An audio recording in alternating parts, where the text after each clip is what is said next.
예, 오늘 함께 읽을 성경 말씀은 로마서 2장 6절에서 11절입니다. 로마서 2장 6절에서 11절까지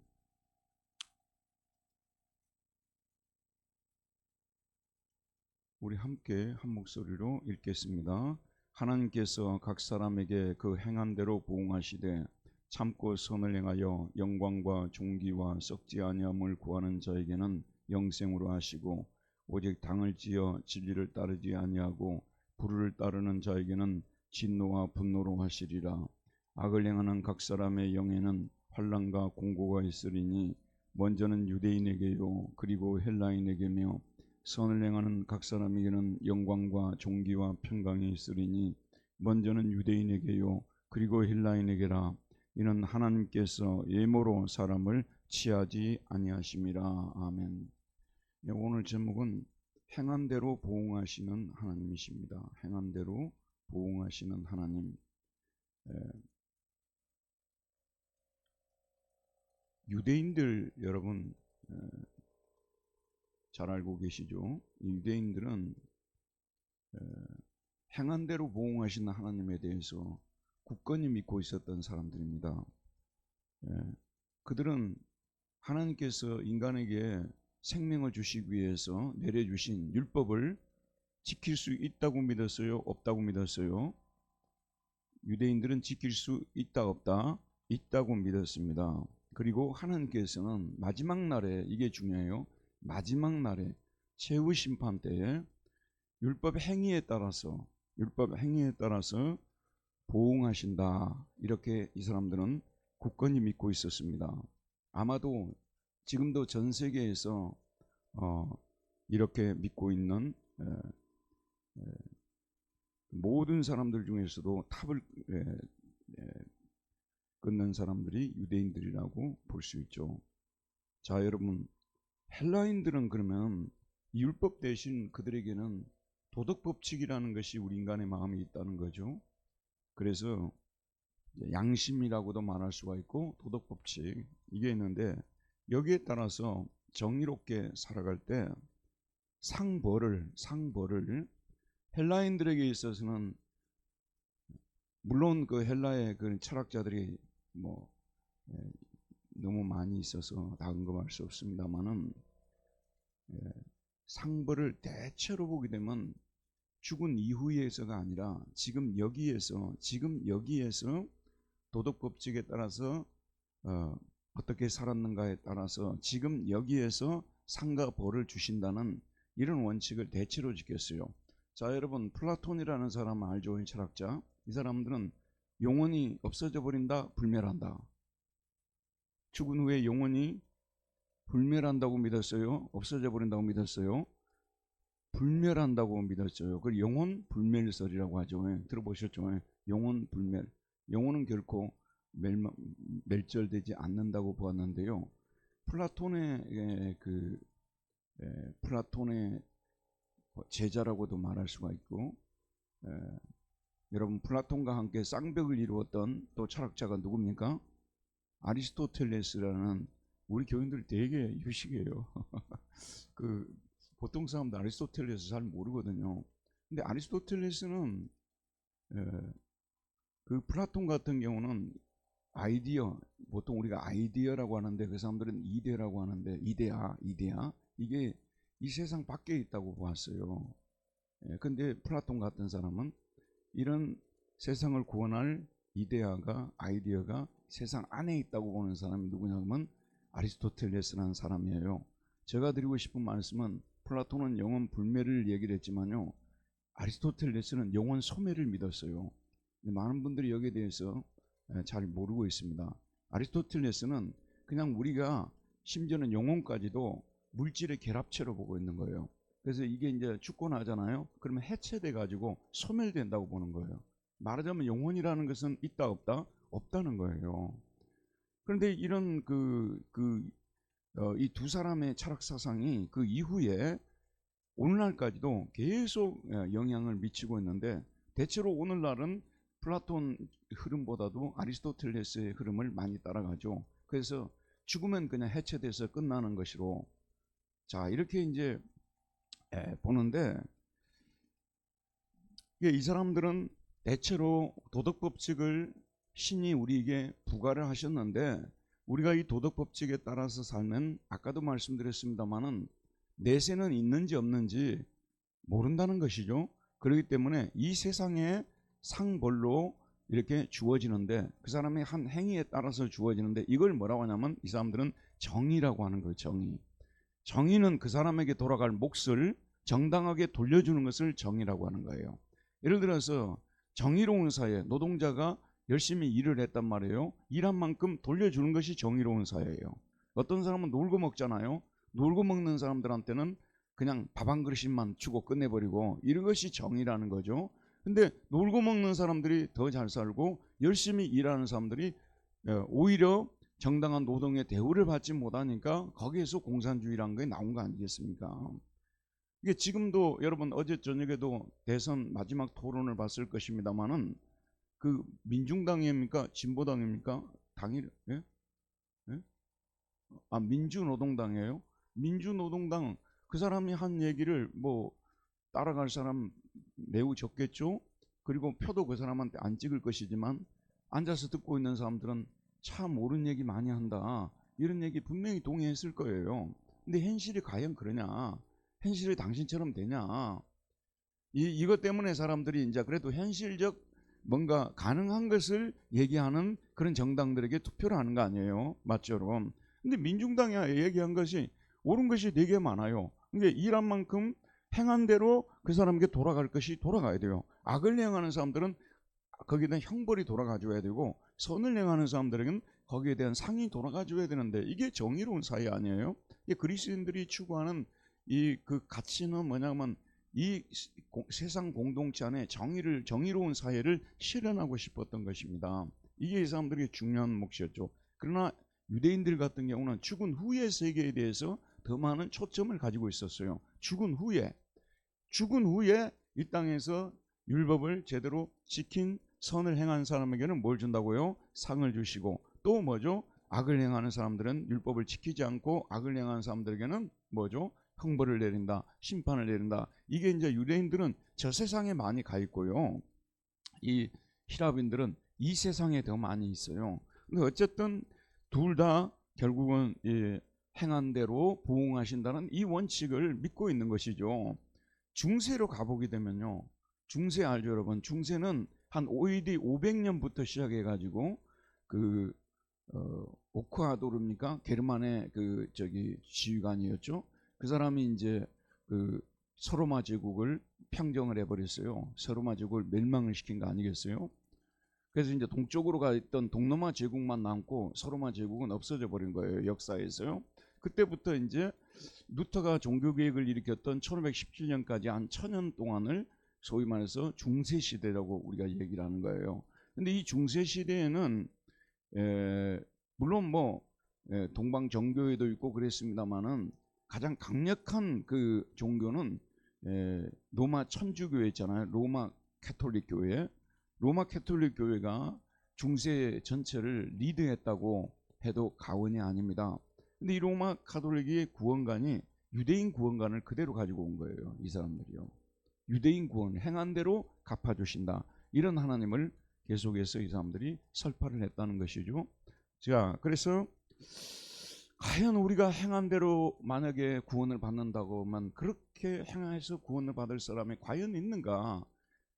마틴 루터 자기 자신조차도 수도사가 되어서 그걸 해보려고 해도 불가능하더라는 거죠. 그럼 우리 인간이 구원을 받을 다른 길은 없는가? 그래서 주 예수를 믿음으로 구원받는 길을 하나님께서 오래전부터, 이미 창세기 때부터 이 길을 마련해 두었다는 것을 발견하게 되고, 성경을 완전히 새로운 눈으로 읽게 되었다는 것을 볼 수가 있습니다. 그래서 중세기 사람들은 대체로 뭐냐면 행위구원론자들이에요. 그러다가 여러분 근대인이라고, 이제 이성의 시대 아니에요?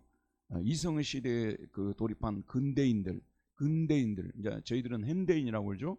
이제 통틀어서 근현대인들이라고 하잖아요. 이 근현대인들은 사실은 헬라인처럼 많이 가르쳤어요. 사후의 세계에 대해서. 여러분 과학의 발견 있지 않습니까? 과학의 발전, 이걸 통해서 케플러라든지 또는 갈릴레오라든지 뉴턴이라든지 뭐 이런 그런 기라성 같은 과학자들이 나오면서 우주 전체를 우리가 다 보게 됐잖아요. 여러분도 가끔가다 그런 생각이 안 들어요? 그러면 이 천국은 그럼 과연 어느 곳에 있을까? 그런 생각 가끔 안 들습니까? 과학적 세계관으로 인해서 이게 온 우주를 우리가 다 보는, 물론 온 우주는 아니지만 많은 행성들을 들여다볼 수 있는 상황까지 들어갔는데 과연 천국은 있는가, 있을까?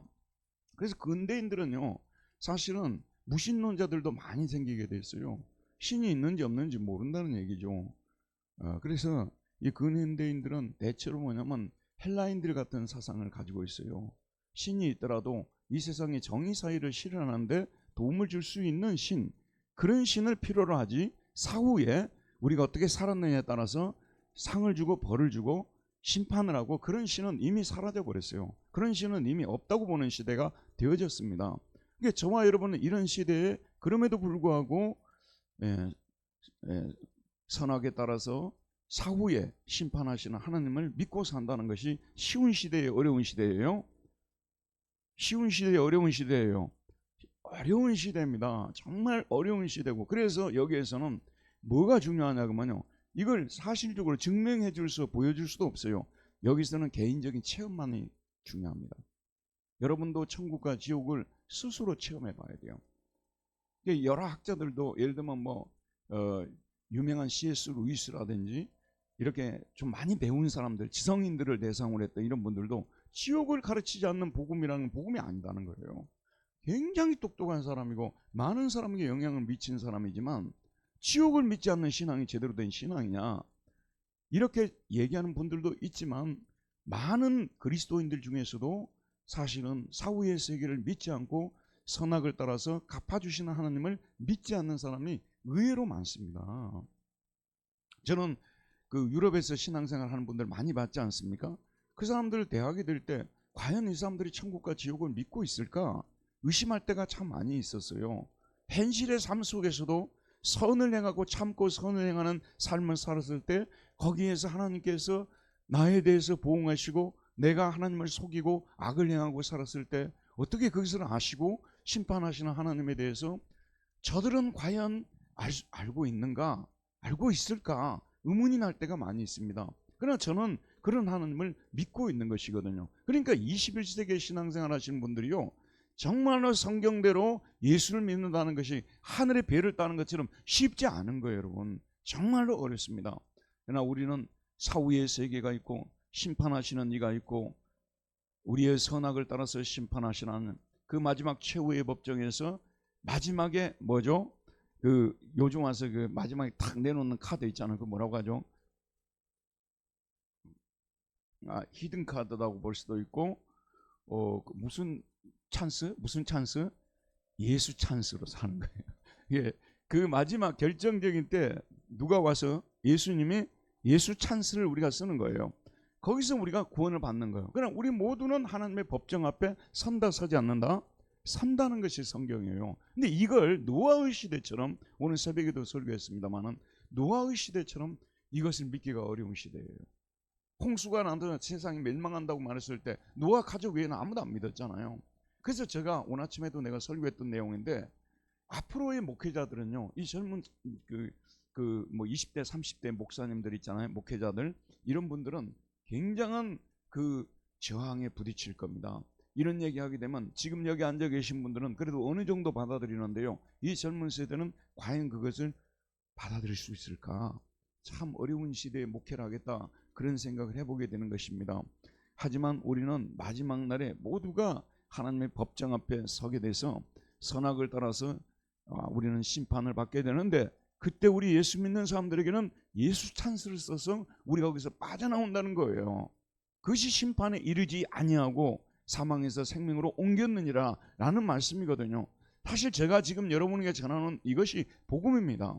우리는 이 복음을 듣고 또 듣고 마음속에 새기고 과연 피가 되고 살이 되었는지, 여러분 체득을 했는지 우리는 항상 점검하면서 이 마지막 시대를 살아가야 되는데, 제가 한번 여러분께 말씀드려 볼게요. 만약에 이걸 빼버리고 나면 교회에서 뭘 전해야 되는 거예요? 이걸 빼버리고 나면 뭘 전해야 되는 것입니까? 교회에서요. 그 세상 철학자들도 다 하는 얘기고 일반 세상 사상가들도 다 얘기를 하는데 행복해지는 법, 여러 가지 제시하고 그런 거. 여러분 이거는 우리 하나님에 대해서 너무나 잘못 알고 있는 것입니다. 오늘 말씀대로 하나님은 행한 대로 보응하시는 하나님이십니다. 자, 1번부터 한번 보도록 할까요? 함께 읽읍시다. 시작. 하나님께서는 각 사람에게 무엇에 따라서 보응하십니까? 하나님께서 각 사람에게, 여기 보면 각 사람이니까 우리 한 사람 한 사람에게요. 한 사람 한 사람에게 뭐라고 했습니까? 그 행한 대로 간대요. 타 에르가 아우투 according to his works라고 되어 있어요. his를 그라고 번역을 한 거예요. 그 행한 대로, 각 사람에게 그가 행한 대로예요. 그가 행한 대로, 각 사람에게 그가 행한 대로, 그의 행위들에 따라서 그렇습니다. 그 사람이 어떤 행동을 했느냐에 따라서 그 다음에 하나님께서 어떻게 하신다고요? 보응하신다고 말하고 있습니다. 아포도세인데 보응하신다는 거죠. 자, 잠깐 보십시오. 이제 오늘 우리 배울 내용을 제가 위에다가 이렇게 써놨어요. 이걸 왜 써놓는지 아세요? 네? 왜 써놨냐 그러면요, 이렇게 써놓으면 제가 이 수요 성경 공부를 유튜브에 올려놓잖아요. 근데 이게 말끔하게 지워졌으면 사람들이 안 봐요. 그래서 이렇게 써놓으면 뭐라고 써놨나 하고 한번 보는 거예요. 그래서 보라고 지금 이게 써놓은 거예요. 여러분들한테 이건 학습을 위해서 써놓은 것도 있지만 확실히 그게 다릅니다. 뭐라고 써놨지? 이러거든요. 그래도 수요 성경 공부는 한 60-70명씩은 보더라고요, 평균적으로요. 근데 여러분 그게 아무것도 아닌 줄 알죠? 여러분 유튜브에서 한 1시간짜리 보는 게 쉽지 않잖아요. 그래서 전부 짤들로 보잖아요. 짧은 영상으로. 근데 이 긴 것을 한 60-70명이 봐준다는 것이요, 저는 너무나 감사해요.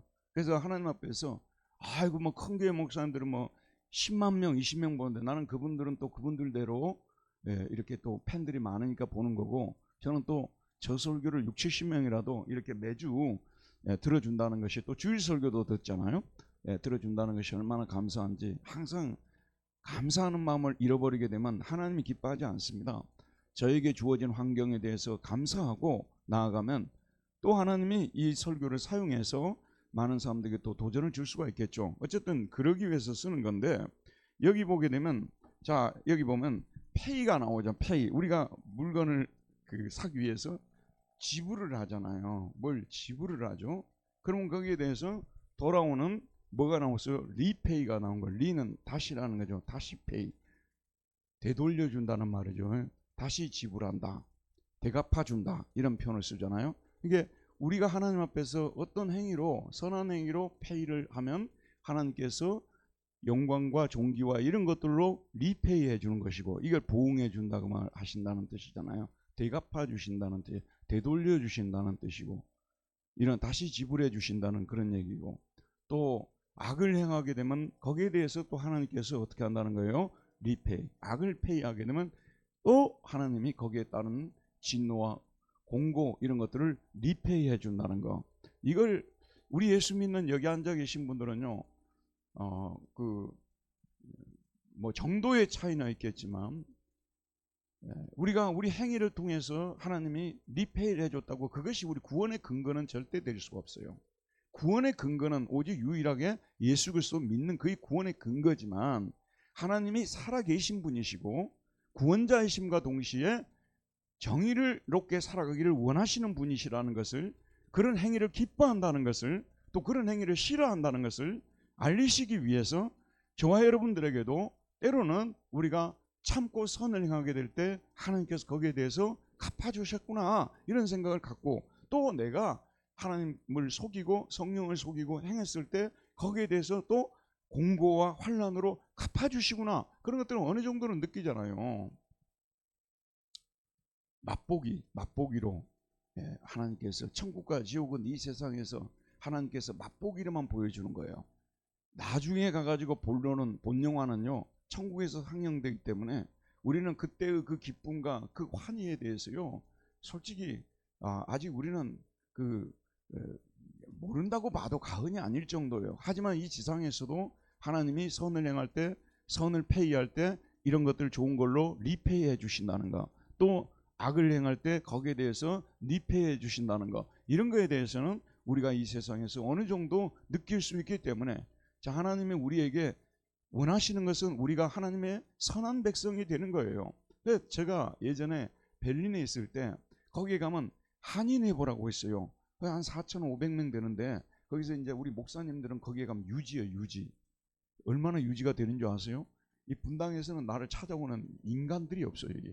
여기 이 유지들이 저를 안 찾아와요. 근데 제가 베를린에 있을 때는요, 전에 그 김대중 대통령이 오셨을 때 인터컨티넨탈 호텔에서 이제 그 유지들 한 200몇 명 이렇게 유지 초청을 하잖아요. 그럼 테이블별로 이렇게 앉게끔 딱 만들어 놨어요.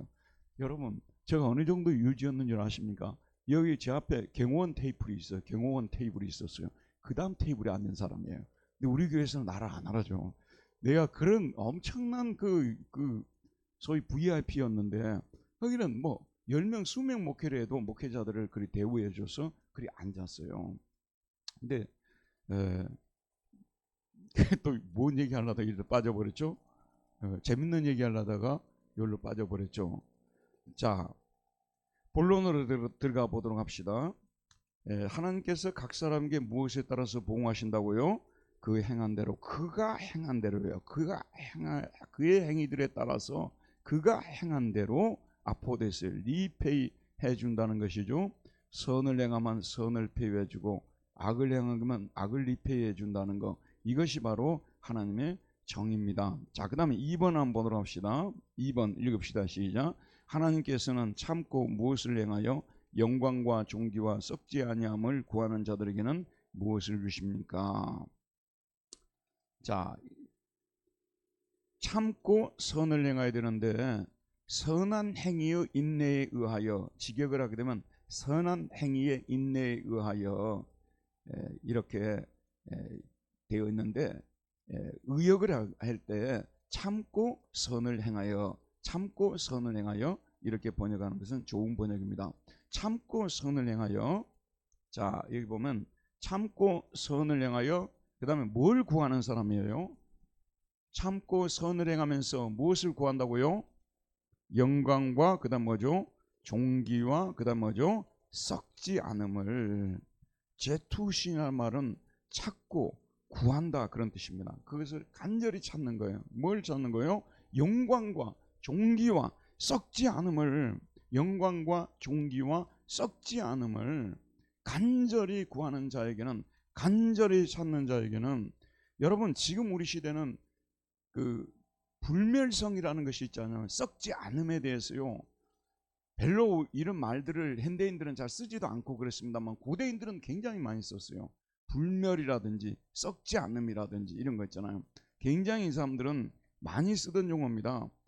특별히 이분들은 현재의, 자, 여러분 저를 보세요. 현재 지금 우리가 살고 있는 세상은 이거는 그림자야. 이게 실제가 아니고, 진짜 세상은 이데아의 세상이라는 것이 있어요. 여기는 가짜 세상이에요. 알겠죠, 여러분? 이 가짜 세상에서 우리는 이 존재하는 모든 것들은 다 가짜야. 그러니까 이 사람들은 진짜를 갖다가 가지는 것이 인생을 사는 목적이 되어야 된다는 거예요. 그 진짜 세상에서 주어질 영광과 그 다음 뭐죠? 존귀와 썩지 않음. 이게 이제 이데아의 세상에서 주어지는 건데, 저희들은 참 신기한 게 뭐냐면요, 플라톤이라는 사람은 여러분, 이 플라톤이라는 사람은 예수님이 오시기 전에 거의 뭐 300~400년 전에 살았던 사람 아닙니까? 맞죠, 여러분?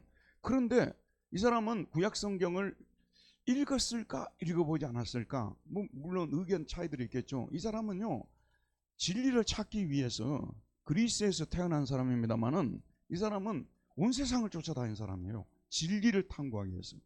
그래서 이 세상이 그림자고 잠시 있다가 사라지는 가짜 세상이고 진짜 세상이 있다는 것을 이 사람들은 뭐 무슨 자료를 통해서든지 뭐 계시가, 일반 계시가 임했서든지 알지는 못하지만 너무 성경에 나와 있는 내용하고 비슷하게 이야기를 해버린 거예요. 그래서 이 여러분 우리 기독교 신학에 있어서 펠레오 같은 사람이 아우구스티누스라고 제가 누차 얘기하잖아요. 영어로는 어거스틴.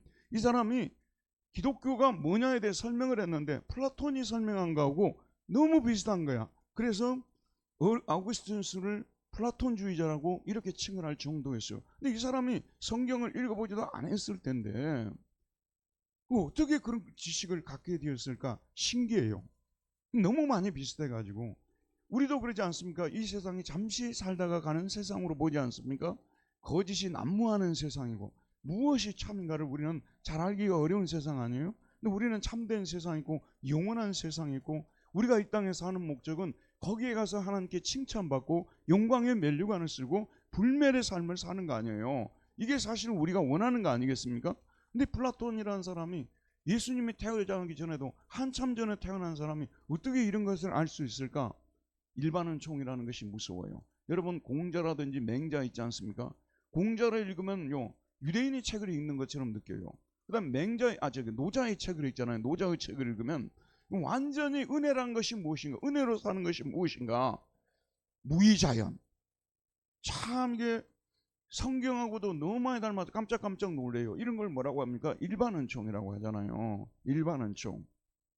사실 일반은총으로도 다음 주에 거기에 대해서 배우겠습니다만은 그 하나님을 알만한 것을 각 사람에게 보여주어서 핑계하지 못한다고 지난번에 우리가 배웠지 않습니까?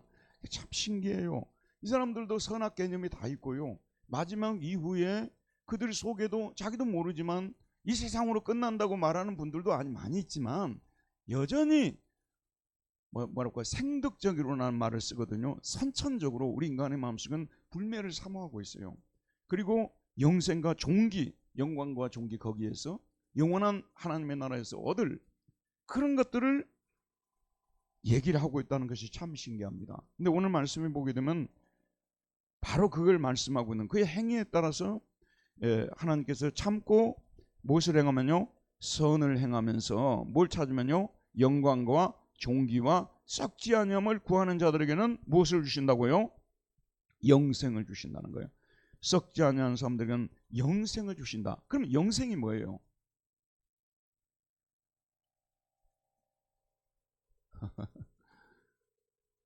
근데 영원히 사는 것이라고 하면 동물하고 영원히 사는 것도 영생이에요. 뭐 우리 집 키우는 고양이하고 영원히 사는 것도 영생이겠어요? 영원히 사는 것은 이건 이제 시간적 의미를 가지고 있잖아요. 그렇죠? 그런데 시간이라는 것은 우리가 여기서 그냥 정하고 생각하고 사는 것이 시간이지, 아인슈타인이 상대성 이론에서 이야기를 했듯이 다른 공간에 가게 되면 시간 개념이 완전히 여기하고 달라져 버리지 않습니까? 그러듯이 하늘나라에서는 1000년이 하루 같고 하루가 1000년 같다고 말씀했지 않습니까? 영생에는 근본적인 의미에서 시간으로 얘기하면 안 돼요. 영생은 누구누구와 함께 사는 것을 영생이라고 하는 거예요. 하나님과 함께 영원토록 사는 것, 그걸 영생이라고 하는 거예요. 여러분도 정말로 세상에서 너무너무 좋은 사람, 존경하는 사람, 사랑하는 사람 있으면 영원토록 함께 살고 있죠. 그게 사람이 아니어서 문제지. 여러분 집에서 키우는 너무 사랑하는 그 애완동물들하고는 죽지 않기 바라죠. 영원히 살고 싶죠. 근데 그 애들도 어떤 때는 또 좀 속상하게 할 수 있어요. 자, 우리가 사람들 중에서 영원히 살고 싶은 사람이 과연 있을까요? 여러분 남편하고 영원히 살고 싶어요? 여러분 아내하고 영원히 살고 싶어요?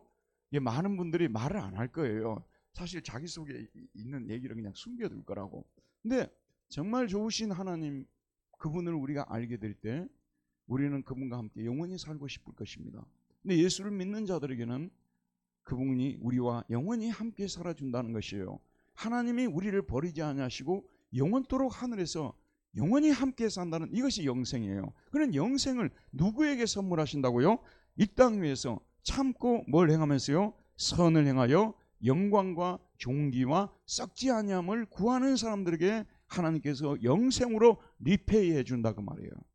영생으로 보답해 주신다는 말씀이 되는 것입니다. 지금 저와 여러분들은 하나님과 함께 살고 있지만 하늘나라에 가서 영원토록 하나님께 살기를 강구하고 이 땅 위에서 참고 선을 행하면서 살아가야 된다는 말씀이에요. 여러분, 이 세상에서 우리가 사는 이 세상에 살다가 끝나버린다면 인생은 얼마나 허무한 것입니까? 허무라는 거 있잖아요. 허무. 야, 그래서 제가 지난 시간에도 한번 말씀드렸습니다만은 그 천재 철학자 니체라는 사람이 허무주의를 얘기했잖아요. 근데 그 사람이 이성의 시대의 계몽주의 이후에 태어난 사람이에요. 문학과 예술이 또 발달하던 시대. 여러분, 리차드 바그너라고요, 독일의 음악가들 중에서 가장 훌륭한 음악가를 대라고 하면 리차드 바그너를 댑니다. 이 바그너에게 일찍부터 바젤에서 대학 교수가 됐을 때 바그너에게 알게 돼가지고 바그너 와요. 바그너 집을 수시로 출연하면서 이런 음악이 나올 수 있다니. 자, 그 당시에 예술이 그렇게 꽃을 피웠어요. 또는 섹스피어라든지 여러분 잘 아는 그런 괴테나 실러와 같은 위대한 문학가들이 태어났고요. 여러분 잘 아는 또 베토벤이라든지 바하라든지 모차르트라든지 그런 음악이 가장 빛을 발할 때가 19세기가 그런 때예요. 여러분, 인류 역사에 있어서 가장 찬란한 역사를 만들었던 때는 19세기예요. 그는 문학과 예술가 모든 분야에서 최고의 시대였다고 해도 과언이 아닙니다. 그런데 그런 시대의 몰락을 바라보고 있었던 것을 스팽글러라는 사람이 서구의 몰락이라는 책을 썼어요. 서구의 몰락. 이 서구가 사람들이 찬란해가지고 이성의 시대가 영원히 갈 것 같다고 생각했잖아요. 그럴 때 스팽글러라는 사람 낳고 서구의 몰락이라는 책을 썼고요. 니체라는 사람은 신은 죽었다고 얘기했고요. 허무주의의 도래에 대해서 예언을 했어요. 지금 21세기를 한번 보도록 합시다. 그때보다도 과학 문명이 훨씬 더 발달했지 않습니까? 여러분, 학문도 예술도 또 꽃을 피고 그랬죠. 지금 어떻습니까? 너무나 많은 사람들이요, 허무로 인해서 너무 고통스러워합니다. 너무 삶이 허무한 거예요. 여러분, 지금 현재 전 세계가 어떤 현상이 일어나고 있는 줄 아세요? 사람들이 시골에 안 살아요. 시골은 텅텅 빕니다. 우리는 대한민국만 그런다고 생각하거든요. 천만의 만만의 말씀이에요. 온 세상이 다 그래요. 프랑스 가보게 되면요, 파리를 중심으로 사람들이 다 모여 있어요. 베를린은, 독일에 가고 있는 베를린을 중심으로 사람들이 다 모여요. 작은 도시들은 사람이 없어요. 불이 일찍부터 꺼져버려요. 시골 같은 데는요. 왜냐하면 너무 허무하고 공허하고 또 두렵기도 하고 외롭기도 하고 고독하기도 하고 하니까 사람들이 전부 대도시로 몰려서 사는 거예요. 권사님, 저기 어디 흑산도 같은 데가 사시지 왜 용인으로 가셨어요?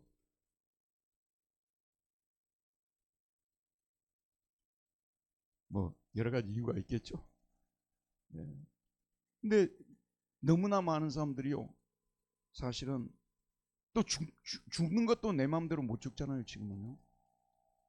지금 여러분들은 그래도 건강한 상태, 이제 80이 넘어가고 85세가 넘어가고 90으로 접어들잖아요.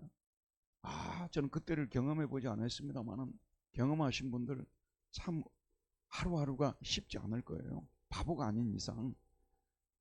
깨어난 분들일수록 더 고독을 더 많이 느끼면서 살아가지 않겠느냐. 자, 여러분, 이렇게 해서 우리가 이렇게 세상이 끝나버린다면 얼마나 가슴 아픈 일입니까? 하지만 저희에게는 부활의 산 소망이 있고요, 하나님과 함께 영원히 산다는 이 소망이 우리에게 있다는 것이 얼마나 정말 우리의 삶을 힘을 내게 만들고 안전하게 만들고 얼마나 우리의 삶을 이렇게 또 이렇게 새롭게 만들고 그런 동력이 될 수 있냐는 말씀이에요. 이런 말씀을 들으면서 우리에게 하나님이 영생으로 리페이해 주신다는 이것이 얼마나 감사한 일인지 묵상을 하면서 살아야 된다는 것입니다. 자, 3번 한번 봅시다. 읽읍시다. 시작. 하지만 오직 당을 지어 진리를 따르지 아니하고 불의를 따르는 자에게는 무엇과 무엇으로 갚아주십니까? 8절을 한번 보도록 합시다. 오직 뭐라고 해요? 당을 지어 진리를 따르지 아니하고 불의를 따르는 자에게는 진노와 분노로. 여기 보면 당을 지어라는 말은 엑스 에리세이아스인데 이기심으로부터, 이기적 포부로부터, 이기적 경쟁심으로부터 이렇게 돼 있어요. 원문에서는요. 이기심으로부터, 이기적 포부로부터, 이기적 경쟁심으로부터, 이걸 우리는 뭐냐면 당을 지어라고 번역을 했어요. 이게 좀 더 좋아요. 이기심으로부터. 이기적 포부로부터, 이기적 경쟁심으로부터, 그 다음에 뭘 따르지 않는 거예요? 뭘 안 따라요? 진리를 따르지 않아요. 여러분, 플라톤과 같은 사람도요, 그 사람은 성경을 본 적도 없는 사람이지만 그러나 참이 있고 거짓이 있는 거예요. 그래서 히랍 사람들은 참과 거짓이라는 말을 너무너무 이 사람들이 자주 썼어요. 알레세이아, 참, 그 다음에 슈도란 말은 보통 우리 사이비로 번역합니다만 거짓. 여기에 대해서 이 사람들은요, 참, 거짓. 이 세상은 거짓의 세상이에요. 참의 세상이 있어요. 이 사람들이 이런 믿음을 가지고 살았어요. 우리가 사는 세상에서 정말, 그러나 이 사람은 일반은총회에서 참이 있다는 것을 알았다니까요. 사람들이 참이 있는 줄 알면서도 사람들이 참을 따르지 않는 거예요. 이게 바로 멸망을 받을 길을 스스로 선택하는 것이죠. 참을 몰랐다. 로마서 1장에서 말하고 있죠. 하나님을 알만한 것을 그들의 마음속에 보여 알게 되었느니 핑계치 못할지니라고 했잖아요. 참을 몰라서 거짓을 따른다고요? 참을 몰라서 거짓을 따르는 것이 아니라, 자, 제가 잠깐 운동 좀 하겠습니다. 참을 몰라서 거짓을 따르는 것이 아니라 이기적인 포부, 이기심, 이런 것들 때문에 참을 따르지 않는 거예요. 정말 우리가 이 세상을 살아갈 때 참을 따르고 진리대로 살아가려면요, 자, 주목해 보세요. 육신은 매우 고달픕니다. 환난과 공고라는 말이 오늘 나오죠, 뒷부분에. 그런데 참을 따르는 사람들은요, 이 세상에서 육신적으로는 대단히 피곤하고 환난과 공고가 따라다니는 삶을 살아밖에 없어요. 적당히 타협하고 시루대로 흘러가는 대로 우리가 따라다니니까, 그렇게 따라다니는 이유는 뭐냐 그러면요, 내가 불리하니까, 이익이 안 되니까. 그거 아니에요. 이익이 안 되고 혹시 그 사람들하고 나가 소외돼 가지고 나만 어려움을 당하면 어떨까, 이런 불안과 염려 때문에 시루에 편승해서 살아가지 않냐는 그런 말씀이에요. 그래서 이분들 사실은 이 세상에서 환난과 공고를 피하기 위해서 그러는 건데, 저는 여러분에게 말씀드립니다. 지금 현재 우리나라는 예수 믿는다는 것 때문에 큰 핍박이 없기 때문에 초대교인들처럼 되지 않습니다. 여러분, 초대교인들은 어떠했습니까? 어디에 모였냐고면요, 이 지상에 모여 있으면 발각이 돼 가지고 처벌을 받을 수 있고, 또는 심지어는 원형 경기장에 내어져서 동물에게 물어뜯길 수도 있었기 때문에 이분들이 어디에서 모였어요? 예? 지하 무덤에서 모였잖아요. 지하 무덤. 그걸 갖다 카타콤베라고 해요. 콤베가 무덤이고요, 카타가 아래라는 뜻이에요. 지하 무덤에 제가 로마에 갔을 때 지하 무덤 가봤거든요. 근데 거기에 뭐 사람이 죽으면 옆에다가 이렇게 묻어두고 함께 사는 거죠.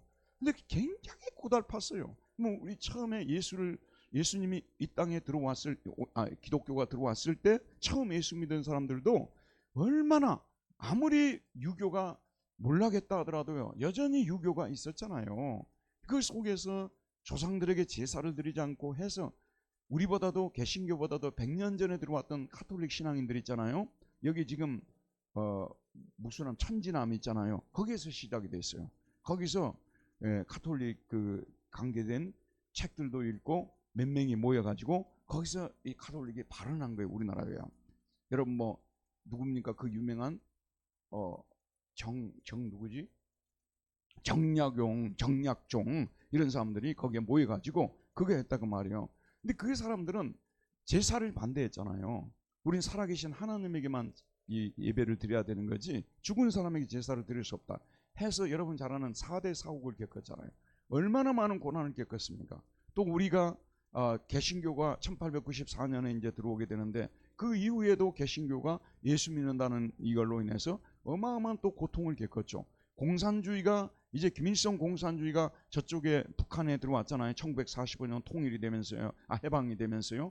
그럴 때 여러분 잘 들으세요. 이게 한국 교회에서 공부하지 않은 분들은 몰라요. 나는 참 스스로 발견하고 신기했어요. 36년 동안 우리가 일제 치하에서 강압정치, 무단정치에서 우리가 고난을 겪은 사람들 아니에요. 맞죠 여러분? 그런데 기독교가 소멸했느냐? 소멸하지 않았어요. 엄청난 부흥을 이루었어요.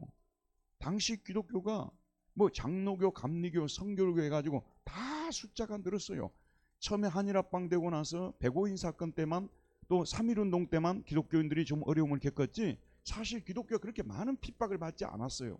30년대 태평양 전쟁이 일어나면서 기독교가 핍박을 받고, 왜냐하면 이제 그 천황한테 절하지 않는다고, 신사 참배 안 한다고 해서 핍박을 받고 그랬습니다만은, 그래도 우리 36년 동안은요 기독교인들이 많이 죽지 않았어요. 그리고 굉장히 숫자적으로 많이 부인해요. 아마 정확한 통계를 모르는데 뭐 당시 한 4, 50명 아니면 4, 50만 명 더 됐을지도 모르겠어요. 인터넷 보면 나오거든요. 그런데 1945년 해방이 되면서 김일성이 북한을 다스리기 시작했잖아요. 근데 우리나라의 사실 영적인 수도는 평양이었잖아요. 그리고 정주, 오산, 정주 같은 데 있잖아요. 그런 데가 굉장히 그 기독교 꽃을 피웠던데요. 조만식 선생님이라든지 이런 분들이 그쪽 지역에서 나온 분들 아니에요. 그리고 대학도 남한에서 먼저 생겼어요? 북한에서 먼저 생겼어요? 북한에서 먼저 생겼어요. 북한에서 제일 먼저 생긴 대학교 이름 뭐라고요? 숭실대학교죠. 숭실대학교. 숭실대학교, 숭실고등학교, 숭실중학교. 이게 이제 최초의 우리나라에 생긴 학교들이에요. 그래서 이제 남쪽에 언더우드 같은 사람들이 남쪽에 와가지고 목회를 하는데, 언더우드는 이제 서울을 중심으로 목회를 했거든요. 근데 언더우드가 생각해 보니까 서울이 수도인데 서울에 대학이 없는 거예요. 그래서 이제 장로교 그 미국에 있는 본부에 계속해서 로비를 해가지고 평양에 있는 분들은 서울에는 세우면 안 된다고 이렇게 해서 못 세우게 막 막았어요. 근데 언더우드가 미국 장로교 본부하고 계속 활동을 해가지고 로비를 해가지고 세운 학교가 여러분 잘 아는 무슨 학교요? 연세대학교예요. 이렇게 되어졌습니다. 근데 어쨌든 제가 여러분에 말씀드리고 싶은 것은, 기독교가 들어와가지고 그 45년까지는 핍박이 물론 있었지만 또 심한 어려움도 있고 죽은 사람도 많이 있지만, 45년에 김일성이 들어와가지고 5년 안에 평정을 해버렸어요. 6.25 전쟁 전에. 그래서 그때 평양에 사는, 북한에 사는 한경직 목사님, 김창인 목사님, 뭐 그 기라성 같은 목사님들이 다 남한으로 다 도망와 버렸어요. 거기 남아있는 사람들이 별로 없어요. 대부분이 남하해버린 것입니다. 남쪽으로 내려버린 것이죠. 그러니까 그 공산당 치하에서 신앙을 지키는 그것이 얼마나 어려운지, 그것이 5년밖에 안 걸렸어요. 여러분 지금도요 북한 트라우마에 걸려있는 어르신들 있잖아요. 우리는 그분들을요 비판하기 전에 이해를 좀 해야 돼요. 공산주의에 확을 뗀 사람들이에요. 질려버린 사람들이에요. 일본하고 비교가 안 될 정도로 기독교인들을 심하게 핍박했던 사람들 아니에요. 그리고 공산주의는 철학적으로 기본적으로 그들은 유물론을 믿는 사람들 아니겠습니까? 물질이, 태초에 물질이 있었다, 이 물질로 사람이 만들어졌다는 거 아니에요? 그러니까 이런 분들은 기독교를 잔멸하려고 했다는 말 아니겠습니까? 그래서 그 당시 북한에 살던 사람들은 많이 잡혀서 죽었고요. 수많은 사람들이 살려고 도망을 왔고 6.25 전쟁 때도 도망오고 이렇게 했던 것을 볼 수가 있는데, 지금 우리가 살고 있는 세상에는 그런 정도의 핍박이 있냐 그 말이에요. 환난과 공고가 있냐 그 말이에요. 그러나 우리는 아셔야 됩니다. 그분들은 이 땅에 살 때는 환난과 공고로 고통을 겪었지만 지금 하나님께서 그들에게 뭘로 갚아줘요? 영광과 존귀와 영생으로 그들에게 갚아주시는, 저희들이 이 땅에 살 때는요 믿음을 지키기 위해서 발버둥도 좀 쳐봐야 돼요. 타협하지 않으려고 발버둥도 좀 쳐봐야 되고요. 그래서 살기가 힘들다, 환난과 공고가 내 안에 있다는 거, 이런 것도 좀 체험해 봐야 되는데, 어느 순간부터 우리 예수 믿는 사람들이 이 땅에 살면서요 이런 것과는 관계없이 예수를 믿으려는 유혹을 받고 있어요. 그는 나도 모르게 이 세상의 시류에 영합하고 있다는 것이고, 이런 것들을 증명해 줄 수 있는 것, 절대로 그것이 그 중에 하나가 모임입니다.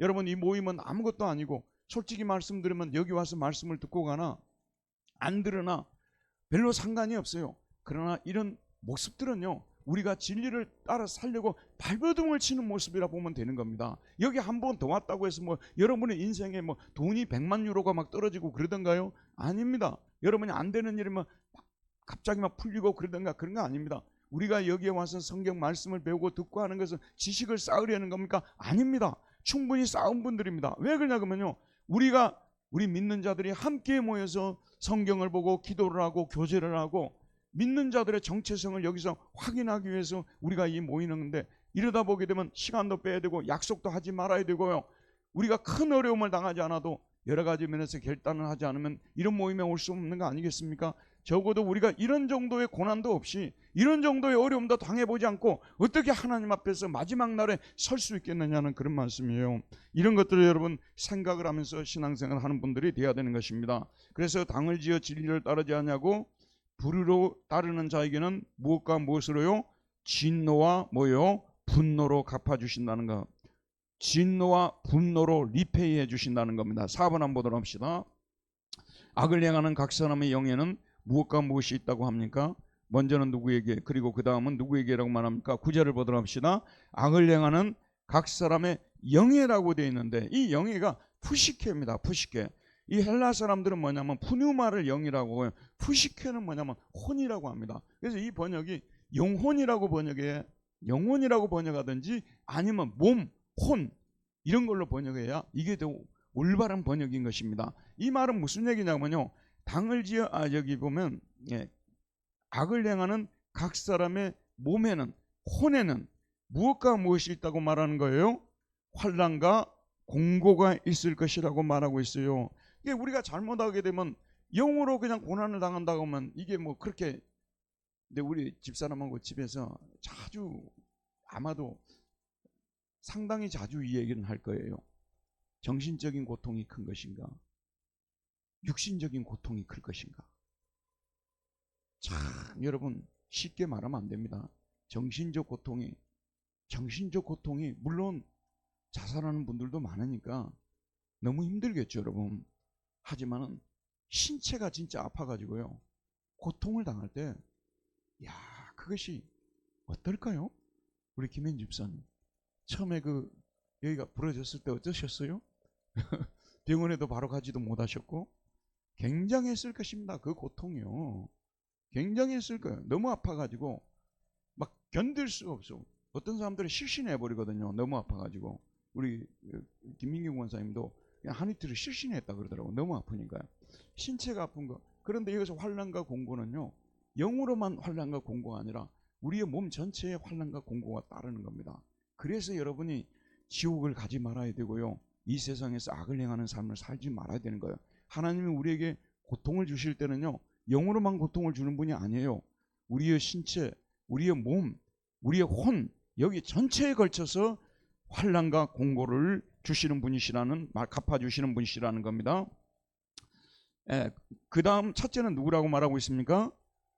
유대인에게. 그 다음은 뭐라고 하죠? 헬라인에게. 이게 로마서 1장에도 나오고요 이게 지금 현재 3번이나 반복이 되거든요. 꼭 유대인에게, 그 다음은 뭐라고 하죠? 첫째는 유대인에게, 그 다음 뭐라고요? 헬라인에게. 여러분 형벌을 주는데도 하나님께서 많이 받은 사람에게, 많이 세상에서 누렸던 사람들에게, 많은 특권을 가졌던 사람들에게, 그래서 영적으로도 말하는 거예요. 영적인 지식을 더 많이 가진 사람에게는 하나님 더 많이 요구하는 거예요. 지금 처음 예수를 믿은 분들이 있어요. 이런 분들에게 하나님께서 우리보다도 더 많은 것을 요구하고 있어요. 우리에게 더 많은 것을 요구하죠. 상을 줄 때도 먼저 유대인, 그 다음에 벌을 줄 때도 먼저 유대인, 그 다음에 헬라인이고, 덜 받은 사람, 더 받은 사람, 더 받은 사람에게 먼저 하나님이 이런 것들을 내리신다고 말하고 있습니다. 자, 그 다음에 몇 번입니까? 5번입니까? 시작. 선을 행하는 각 사람에게는 무엇과 무엇이 따른다고 말합니까? 먼저는 누구에게, 그 다음은 누구에게라고 말합니까? 자, 10절입니다. 읽읍시다. 시작. 선을 행하는 각 사람에게는 영광과, 그 다음 뭐죠? 존귀와, 그 다음 뭐죠? 평강이 있으리니. 정말 악을 행하면서 살면은요 이 세상에서도 한번 생각해 보세요. 영광, 악을 행하고 사는 사람에게 영광이 따르겠어요? 존귀, 악을 행하는 사람에게 존귀가 따르겠습니까? 심지어는 이 세상에서도요 평강, 그 사람들이 편히 쉴 수 있겠어요? 여러분 우리 하나님께서는 선을 행하는, 심지어는 이 세상에서도 선을 행하고 덕을 쌓으면서 사는 사람들에게요 영광과 존귀와 평강이 따르게끔 리페이, 보상해 주시는, 보응해 주시는 하나님이시라는 것을 우리가 보지 않습니까? 저와 여러분도 사회생활을 하지 않습니까? 사람들과 만나죠. 우리가 그들에게요 베푸는 삶을 살고 섬기는 삶을 살고 겸손한 모습을 보일 때 우리가 그럴래 하지는 않지만은 우리도 모르게 우리에 대한 소문이 좋게 나고 영광과 존귀와 평강이 우리에게 따른다는 것. 심지어는 이 세상에서도 그러지 않냐 그 말이에요. 그래서 악을 행하고 사는 사람들은 영리한 사람들인 것 같지만 미련한 사람들입니다. 정말 여러분들이 하나님 앞에 기도할 때요, 지혜와 총명을 주시옵소서 좀 더 많이 기도하시기를 바랍니다. 왜냐하면 우리 예수 믿는 분들 중에서도요, 너무나 지혜와 총명이 없는 분들이 계세요. 지혜와 총명은 하나님을 두려워하고 사는 것이 지혜와 총명입니다. IQ가 좋아지는 것이 지혜와 총명이 아니고요. 그래서 이 선을 행하는 삶을 살 때 이것이 바로 지혜로운 삶의 삶이고, 하나님께서는 내가 걸어가는 이 삶에 반드시 리페이해 주시는 분이시고, 더 나아가서는 영원한 하나님의 나라에서 하나님이 나에게 이 땅의 삶을 기뻐하시고 영광과 존귀와 평강으로 갚아주실 것이다, 이런 믿음을 가지고 살아야 돼요. 예수님 말씀대로 사는 것이, 여러분 저를 보세요. 예수님 말씀대로 사는 것이 술 마시지 않고 담배 피우지 않고 예수 믿는 사람 주일날 교회가 그런 정도가 돼서는 안 되겠죠. 우리는 더 나아가서 믿지 않는 사람들과 섞여 사는 가운데서도 그들에게 선을 행하는 것이 생활화되어 있고, 선을 행하는 것이 생활화되어 있고, 이번에 축구 대회를 하는데 그 우리 지금 이제 중학생이 그 여러 어르신들이 다 있는데 막 자기가 돌아다니면서 막 섬기고 그럴 때 내가 뒤로 자빠질 뻔했어요. 야, 우리 교회도 이런 의인이 있구나. 정말 너무 마음으로 기뻤습니다. 여러분, 그게 눈에 띄잖아요. 내가 보려고 해서 본 게 아니라 눈에 띄어서 본 것이거든요. 우리가 살아갈 때 마찬가지입니다. 우리도 모르게 그냥 하는 거예요. 선을 행하고 불의를 행하지 아니하고 이렇게 살아가게 될 때 이 땅 위에서도 사람들이 우리를 주목해 보는 거예요. 야, 너는 교회만 다니는 사람이 아니라 진짜 예수를 믿는 자답게 사는 사람 같구나, 인정을 해주는 것이에요, 여러분. 그리고 여러분들이 돈이 좀 있는 분들은요, 돈을 잘 쓰는 사람이 돼야 돼요. 어디를 가든지 내가 돈이 있으면 내가 먼저 쓰려고 하는 사람들이 돼야 돼요.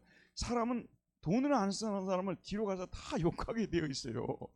절대 앞에서는 욕 안 해요. 근데 뒤로 가서는 아이고 저 깍쟁이, 아이고 저 친구하고는 다시 안 만나야 되겠다, 이렇게 되어져 있거든요. 우리 실제로 그러지 않습니까? 오늘 내가 썼으면 다음에는 또 내가 써야 되겠다고 다 이렇게 해야 이게 정상이거든요. 매번 쓸 수는 없으니까. 특별히 우리는 예수를 믿기 때문에 많은 돈을 쓰지는 못한다 할지라도 돈을 쓸 때도 앞장서서 쓸 줄 알고, 선을 행할 때도 앞장서서 행할 줄 알고, 예수 믿는 사람은 참 정의로운 사람이라는 얘기도 들을 수 있어야 되고요. 이것이 이 땅 위에서도 이미 보상이 주어지는 거예요. 이 땅 위에서도. 하물며 하나님께서 이 사람의 미래의 삶에서 어떤 보상을 해주겠냐는 그런 말씀이에요. 현재의 삶 속에서는 내가 희생하고 고달프고 환난과 공고도 있지만 하늘의 나라를, 저 미래의 세계를, 죽은 후의 세계를 우리는 바라봐야 되는 거예요. 그때 하나님이 우리에게 갚아주실 그 정말 그 면류관을 씌워주시고 내 눈물을 닦아주시고 내가 너를 얼마나 기다린 줄 아느냐. 아마 손양원 목사님이나 주기철 목사님은 우리 예수님께서 베드로가 마중을 나와서 맞이했으리라고 저는 생각하거든요. 그러나 그 시대에 얼마나 많은 사람들이 신사 앞에 무릎을 꿇은 줄 아십니까? 얼마나 목사님들이 앞장서서 일본 방문해가지고, 심지어는 대한민국의 신사는 양이 안 차는 거예요. 제가 오사카에 갔을 때요, 오사카에 보니까 어마어마한 신사가 있더라고요. 신사도 조그만 마을 신사가 있고요, 그 다음에 뭐 큰 그 농사가 잘 되게 하는 번영의 신사가 또 있어요. 오사카 성 옆에 있어요. 그 신사를 보고 깜짝 놀랐어요. 여러분, 우리나라 목사님들이요, 사절단을 모아가지고 여기 대한민국의 조선신궁이라고 남산에 있는 거 갖고 양이 안 차는 거예요. 그러니까 이 사람들이 모아가지고 일본까지 가가지고 거기서 함께 그 오사카에 있는 그 앞에서 절을 한 사람들이에요. 신사 참배를 한 사람들이에요. 그래 놓고도 이 사람들이, 어떤 목사님이, 감리교 목사님인데 너무 재밌는 얘기를 썼어요. 제가 이 한국 교회사를 왜 잘하냐고만요, 제가 원래 유럽 교회사를 전공한 사람인데 어느 학교에 가니까, 안양대학교에 가니까 나보고 이걸 가르치라는 거예요. 자기들 좋은 거 다 가르치고. 내가 전공은 못 가르치고 이게 전공하지도 않은 한국교회사를 가르치다 보니까 이걸 속속히 아는 거예요. 이제 감리교 목사님이 자기가 거기다가 하나의 글을 딱 남겼어요. 그게 지금 실려 있거든요. 내가 하나님을 잘 믿었더니 자자손손 복을 받고 이렇게 막 그냥 하나님이 자기에게 엄청난 복을 주어서 부귀영화를 자기가 누리게 됐다고 그런 글을 써놓은 거예요. 이 사람이, 목사님이. 참 부끄러운 구원 아니겠습니까? 이 세상에서는 예수 믿는 사람은 항상 순교당할 생각을 하고요, 항상 낮은 자리에 서려고 하고 미래를 바라보면서 하늘나라에 주어질 이 상을 바라보면서 가는 이 신앙을 우리가 지금도 옛날 캐캐 묵은 신앙이라 하지 말고요, 우리가 지금 붙잡아야 될 참된 신앙이라고 생각하고 살아야 된다는 말씀입니다. 그래서 오늘 말씀, 선을 행하는 각 사람에게 무엇과 무엇을 따른다고 말하고 있죠. 아까 읽었죠 우리가. 먼저는 영광과 그다음 뭐죠? 존귀와 평강이 있으리니. 솔직히 선을 행하여 마음 평화가 있잖아요. 제대로 쉬잖아요. 악을 행하놓고 어떻게 마음의 평화를 가지고 쉴 수가 있겠어요. 요한계시록 내일 또 설교를 통해서 제가 다음 주 설교를 통해 말씀드릴게요. 먼저는 또 뭐라고 했습니까? 유대인에게요. 그리고 또 뭐죠? 헬라인에게로다. 그 다음에 이제 마지막 6번입니다. 그 이유는 하나님께서 사람을 무엇으로 취하지 않기 때문이라고 말하고 있죠? 외모로 취하지 않는데,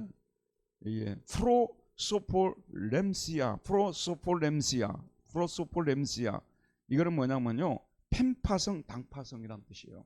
편파적으로 하나님께서 판단하지 않는 분이에요. 취하지 않는 분이십니다. 외모를 보고 판단하지 않으시고 중심을 보고 판단하시는 분이시라고 말씀하고 있어요. 봐주는 게 없어요. 하나님께서는 공정하게 판단을 하기 때문에. 이 세상에서는, 자, 저를 보세요. 노마 교황이 있습니다. 또는 추기경단이 있죠. 그 사람들 막 모자 막 어마어마하게 멋있게 쓰고 있죠. 또 동방정교회를 가보세요. 그 사람 대주교라고 해요. 총대주교. 저쪽 콘스탄티노플 총대주교. 그런 사람들이 동방정교회에서 막 대단합니다.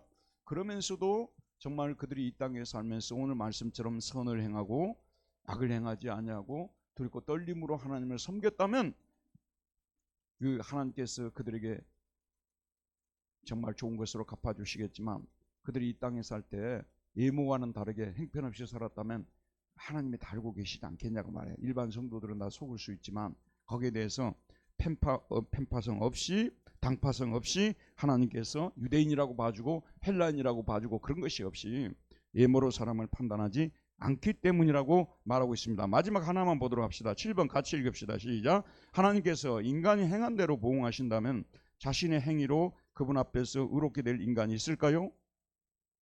있을까요? 없을까요? 없어요, 여러분. 바울이 볼 때 유대인들의 치명적인 문제점은 무엇이었다고요? 자기 행위로 구원을 받을 수 있다고 보는 거예요. 그래서 지금 이제 그 사람들이 좋아하는 얘기를 지금 다 써주고 있는 거예요. 이해하겠죠, 여러분? 근데 이렇게 선한 행위를 하나님 앞에 인정받을 만한 그런 행위를 해서 구원을 받을 수 있는 유대인들이 한 명이라도 있다 없다? 없습니다. 그래서 바울이 볼 때 유대인들의 치명적인 문제점은 자기들의 행위로 구원을 받을 수 있다고 믿기 때문에 오늘 이 말씀을 통해서 절대 그럴 수 없다고 지금 얘기를 해주는 거예요. 우리 행위로 선을 행하고 참고 선을 행하고 그래야 된다고 생각은 하죠, 여러분. 그러나 그렇게 살 수 있는 인간이 없어서 이런 방법을 통해서는 행위로 구원을 받을 수 있는 사람은 이 세상에 단 한 사람도 없다. 헬라인 중에는 있을 수 있을까요? 헬라인 중에는요, 있어요, 없어요? 헬라인 중에는 없습니다. 헬라인들 중에서 철학자들이라 하는 분들도요, 노예 제도를 인정한 사람이 대부분이었잖아요. 노예를 물건 취급하는 시대였어요. 그 시대는 사람으로 보지 않았던 시대 아니에요? 근데 그 아리스토텔레스나 플라톤이나 많은 철학자들이, 배운 사람들이 다 노예를 그렇게 대했거든요. 그렇기 때문에 헬라인들도 다르지 않습니다. 인간이 참고 선을 행해서 영광과 존귀와 썩지 않음으로 이렇게 보상을 받을 수 있겠지만, 이론적으로는 가능하지만 실제적으로는 아담이 물려준 죄성으로 인해서 불가능하다는 것이 바울이 펼치고 있는 논리입니다. 그래서 우리 인간이 결국 구원을 받을 수 있는 다른 길을 하나님께서 마련해 주셨는데, 그 길이 무슨 길이라고요? 주 예수를 믿어서 구원을 받는 길이라는 그런 논리를 지금 펼치고 있는 것을 볼 수가 있습니다. 오늘은 여기까지 하겠습니다. 자비하신 우리 하나님 아버지, 오늘도 생명의 말씀을 우리에게 주셔서 이 말씀을 통해서 우리가 예수를 믿어 구원을 왜 받아야 되는지에 대해서 깨닫게 해주시고, 믿는 자로서 우리가 이 땅 위에서 하나님을 어떤 분으로 알고 살아야 하는지에 대해서 깨우쳐 주셨습니다. 하나님은 예수를 통해 예수님을 보내주셔서 우리 죄를 용서해 주심과 동시에 악을 행하고 사는 것을 결코 용납하지 않으신 분이시고, 선을 행하며 참고 선을 행하면서 살아가기를 원하시는 분이시라는 생각을 가지고, 비록 우리가 참으로 하나님 보시기에 인정받을 만큼 선을 행하지는 못하지만 최선을 다해서 성령의 도우심으로 힘쓰고 애써서 하나님의 기뻐하시는 선한 삶을 영위할 수 있도록 도와주시기를 기도합니다. 우리가 이렇게 살아갈 때 우리 하나님께서는 이 땅 위에서도 우리에게 좋은 것들로 갚아주시고 미래에서는 더 좋은 것들로 우리에게 갚아주신다는 이런 믿음을 가지고 예수를 믿고 선을 행하면서 악을 행하지 않고 살아가는 우리 모두가 되게 하여 주옵소서. 예수님 이름으로 기도하였습니다. 아멘. 수고했습니다. 우리 하나님께 영광이 받